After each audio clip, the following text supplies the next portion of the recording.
अगर ये डिप्रेशन पे काम करती है तो हम इसको दर्द के लिए क्यों इस्तेमाल कर रहे हैं, इस दवाई को कब लेना है, किस मात्रा में लेना है और इसको सेफली कैसे यूज करना है। ये दवाई यूज किस कामों के लिए होती है। पहला चीज जिसपे काम बहुत अच्छे से कर सकती है वो है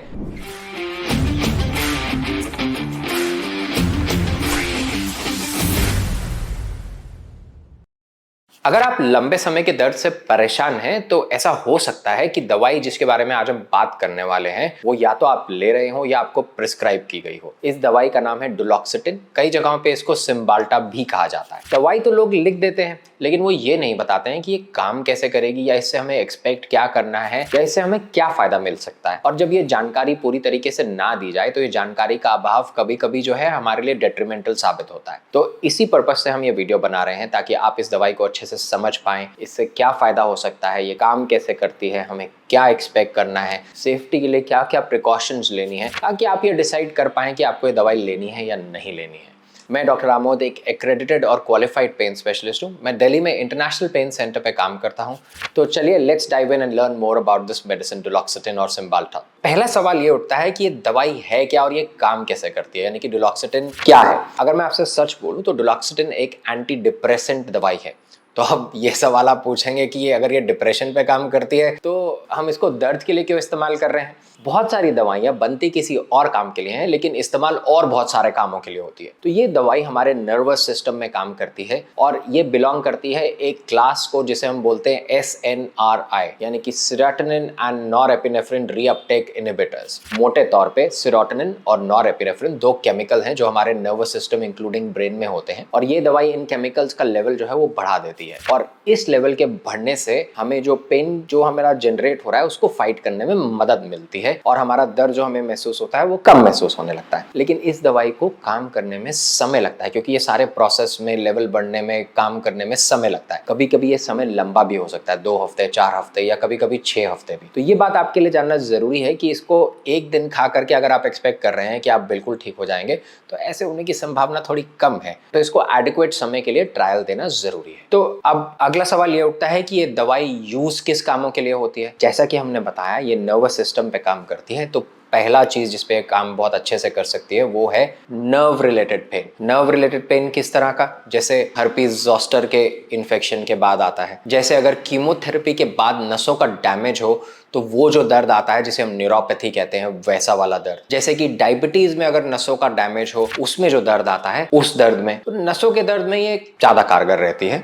उसके अलावा और भी बहुत सारी कंडीशंस में हम इसे को इस्तेमाल कर सकते हैं, जैसे कि शियाटिका हो गया, वो भी एक तरह का नसों का ही दर्द है। कई बार मस्कुलोस्केलेटल पेन यानी कि जोड़ों से उठने वाले दर्द में भी इसको इस्तेमाल कर सकते हैं, जैसे कि आर्थराइटिस में, घुटने के आर्थराइटिस में भी इसका उपयोग पाया गया है। ये बात तो हुई दर्द की। इसके अलावा और किन चीजों में इस्तेमाल कर सकते हैं, डिप्रेशन में इस्तेमाल कर सकते हैं, एंजाइटी की परेशानियों में इस्तेमाल कर सकते हैं। उसके अलावा और कुछ ऑफ लेबल इंडिकेशंस है, जैसे कि अगर किसी को यूरिन कंट्रोल में प्रॉब्लम है जिसे हम इनकॉन्टिनेंस कहते हैं, या स्ट्रेस में भी, कई ऐसी कंडीशंस में भी इस दवाई का उपयोग किया जाता है। अब बात करते हैं कि मैं स्पेसिफिकली इस दवाई को किस कंडीशंस में यूज करता हूं। ये दवाई मेरे लिए एक ड्रग ऑफ चॉइस बन जाती है बहुत बार नसों के दर्द में, जैसे कि डायबिटिक न्यूरोपैथी, जैसे कि कीमोथेरेपी इंड्यूस्ड न्यूरोपैथी यानी कि कीमोथेरेपी से होने वाला नसों का डैमेज और उससे उठने वाला दर्द। उसके अलावा बहुत सारे लोग जब और नसों की दवाइयां अच्छे से टॉलरेट नहीं कर पाते हैं तो उस कंडीशन में ये मेरी प्रेफर्ड दवाई बनती है, क्योंकि इससे कभी कभी जो सिडेशन यानी कि जो नींद का साइड इफेक्ट आता है वो बाकी दवाइयों की तुलना में थोड़ा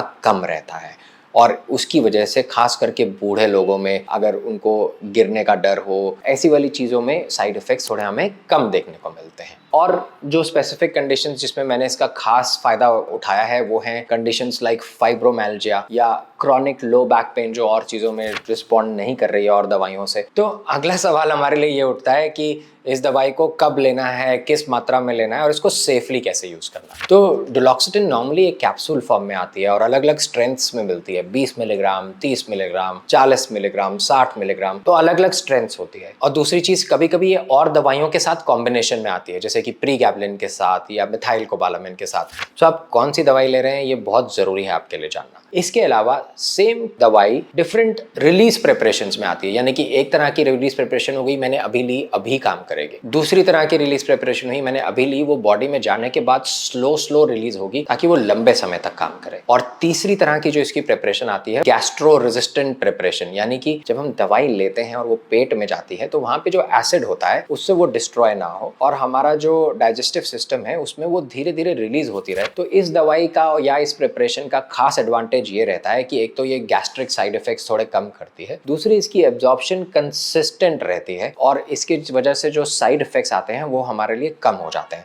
तो अलग अलग प्रिपरेशंस हैं, अलग अलग डोजेज हैं, आप क्या ले रहे हैं ये आपके लिए जानना बहुत जरूरी है। अब बात करते हैं और क्या चीजें हैं जब ये दवाई लेते हुए हमें इनका ध्यान रखना जरूरी है। पहली चीज, इसको खाने के बाद लेने से जो पेट वाले साइड इफेक्ट्स हैं, उल्टी या इरिटेशन स्टमक में, वो सब कम होते हैं। दूसरी चीज, इसको एक ही समय पे लेना जरूरी है, यानी कि एक टाइम निर्धारित करके उसी समय लेना जरूरी है ताकि कंसिस्टेंट इफेक्ट आए। ऐसे नहीं होना चाहिए कि एक दिन सुबह ली, दूसरे दिन शाम को ले ली, जब याद आया तब ले ली। नहीं, कंसिस्टेंट टाइम रखने से ज्यादा अच्छा इफेक्ट मिलता है। तीसरी चीज, अगर आप कोई और सिडेटिव मेडिकेशंस ले रहे हैं जिससे नींद आए तो वो आपके डॉक्टर को वो जानना जरूरी है, क्योंकि ये इंटरेक्ट करके सिडेशन लेवल कभी कभी ज्यादा कर सकते हैं। चौथी चीज, अगर आपकी कोई और मेडिकल प्रॉब्लम्स है जैसे लिवर प्रॉब्लम या किडनी प्रॉब्लम, तो ये आपको अपने डॉक्टर को बताना जरूरी है ताकि वो आपको सही डोज और सही स्ट्रेंथ और सही टाइप की मेडिसिन दे पाए। इसके अलावा आपकी और जो भी दवाइयां चल रही हैं उनके बारे में भी आपको डॉक्टर को बताना जरूरी है ताकि अगर किसी दवाई से किसी प्रकार का इंटरेक्शन हो तो उसको मद्देनजर रखते हुए आपको एडवाइस या डोज मॉडिफिकेशन कर पाए। ओके, अब अगला अहम सवाल उठता है, क्या ये दवाई आपकी प्रॉब्लम को ठीक कर रही है या आपको सिर्फ रिलीफ दे रही है? ये सवाल मुझसे बहुत सारे लोग पूछते हैं। अब इसका जवाब मैं आपको इस तरीके से देना चाहूंगा, जब आप डायबिटीज की दवाई लेते हैं या ब्लड प्रेशर की दवाई लेते हैं तो क्या वो आपकी डायबिटीज को और ब्लड प्रेशर को ठीक कर रही है या सिर्फ आपके ब्लड प्रेशर को और शुगर लेवल को कंट्रोल कर रही है? ये सवाल मेरा उठाने का मकसद ये है कि आपको ये बताना कि बहुत बार कंट्रोल करना भी बहुत जरूरी है ताकि आपको लॉन्ग टर्म प्रॉब्लम्स ना आए और जो पेन के और प्रॉब्लम्स हो सकती हैं लंबे समय तक रहने की वजह से वो आपको परेशान ना करें। तो ये दवाई आपकी प्रॉब्लम को ठीक नहीं कर रही है। जैसे अगर मेरे को घुटने का आर्थराइटिस है और अगर मैं उसके लिए दवाई ले रहा हूँ तो घुटने का आर्थराइटिस वैसा ही है, लेकिन ये मेरे पेन को कंट्रोल कर रही है, मेरे क्वालिटी ऑफ लाइफ को इंप्रूव कर रही है। क्या इसको लेने से पेन 100% चले जाएगा? अगर आर्थराइटिस की बात है तो संभावना इसकी कम है। अगर ये कोई नसों की प्रॉब्लम है तो उसकी संभावना थोड़ी ज्यादा आ जाती है। लेकिन मोटे तौर पे लंबे समय रहने वाले दर्द की जब हम बात करते हैं, अगर आपका 30-50% दर्द ये कम करती है तो इसको सक्सेस माना जाता है। और ये बात आपको समझना जरूरी है कि हम 100% रिलीफ अगर हमें मिलेगा तो हम बहुत खुश हैं, लेकिन हम उसका एम नहीं कर रहे हैं। 30-50% भी अगर आपका दर्द कम हो जाए तो इसको हम एक कामयाबी मानते हैं। एक और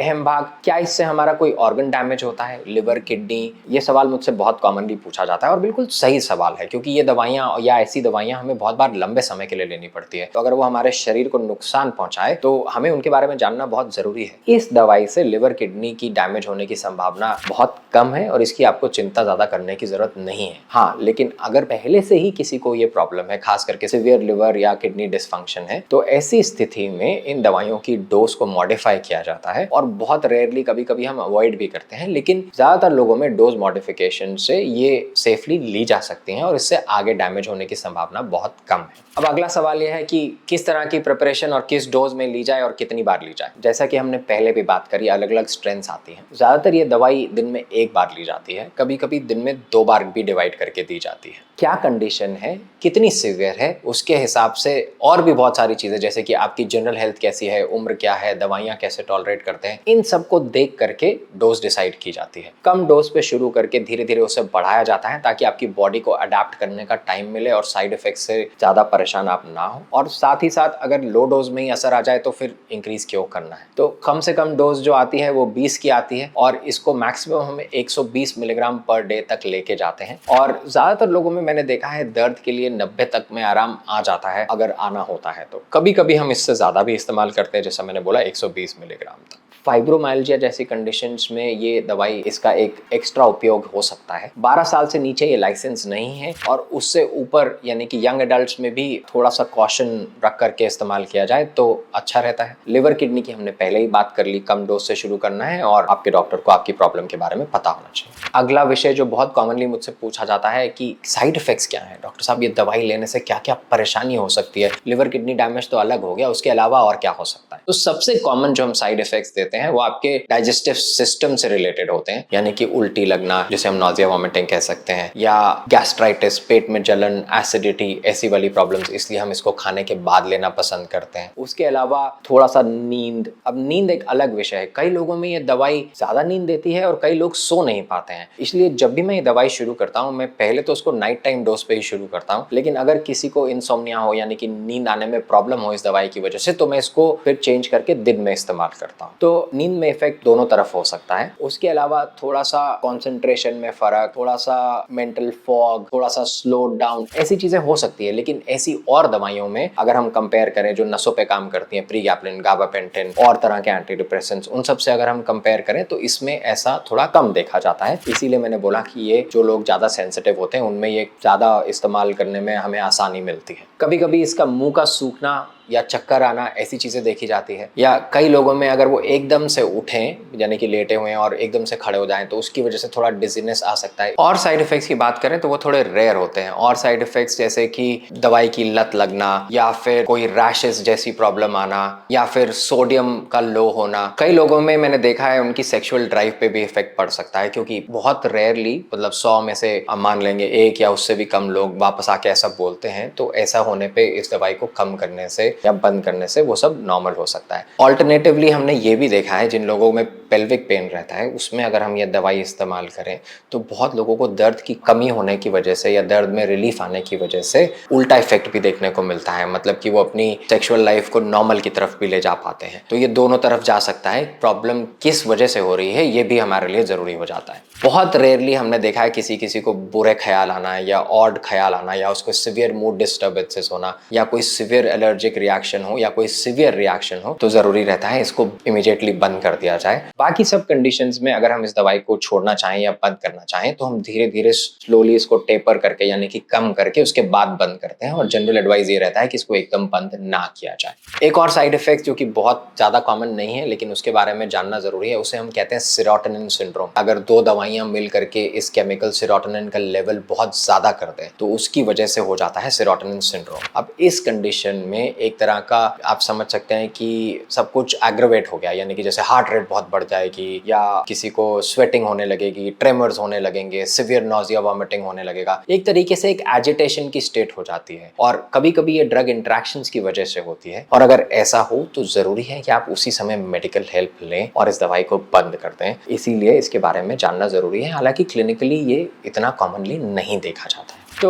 थोड़ी सी की प्रिकॉशंस अगर आप ये दवाई इस्तेमाल कर रहे हैं तो कुछ चीजें हैं जो आपको जरूर ऑब्जर्व करनी चाहिए। पहली चीज, अगर कोई सिवियर रिएक्शन नहीं हो रहा है तो दवाई को एकदम बंद नहीं करना है, उसको टेपर करके बंद करना है। दूसरी चीज, अगर आपको लिवर किडनी की प्रॉब्लम है या कोई और सिवियर ऑर्गन डिसफंक्शन है तो अपने डॉक्टर को जरूर बताना है ताकि वो डोज एडजस्ट कर पाए। तीसरी चीज, कई एपिलेप्सी वाले लोगों को भी यानी कि जिनको दौरे पड़ते हो उनको भी ये दवाई कॉशियसली इस्तेमाल करनी चाहिए क्योंकि इससे प्रॉब्लम बढ़ सकती है। एक और चीज, अगर कोई प्रेग्नेंट है या ब्रेस्ट फीड कर रहा है तो जनरली हम ये दवाइयाँ या ऐसी दवाइयाँ अवॉइड करते हैं अनलेस जो उसके फायदे हैं वो नुकसान से ज्यादा हों, यानी कि रिस्क बेनिफिट रेशो ये ड्रग को यूज करने में फेवर करे। और ये कई बार एक डिफिकल्ट डिसीजन हो सकता है जो आपके डॉक्टर को आपके साथ लेना पड़ेगा। और सेरोटोनिन सिंड्रोम के बारे में तो हमने बात कर ही ली। तो अगर आपको ऐसे कोई एजिटेशन या ट्रेमर्स या एक्सेसिव स्वेटिंग ऐसी चीजें एकदम से होने लगे तो ये दवाई बंद करके मेडिकल हेल्प लेना बहुत जरूरी है। तो अंत में अगर हम की टेक अवे की बात करें तो ये दवाई एक सेफ, इफेक्टिव और कारगर दवाई है जो कि नर्व पेन लाइक कंडीशंस में खास करके इस्तेमाल की जाती है। और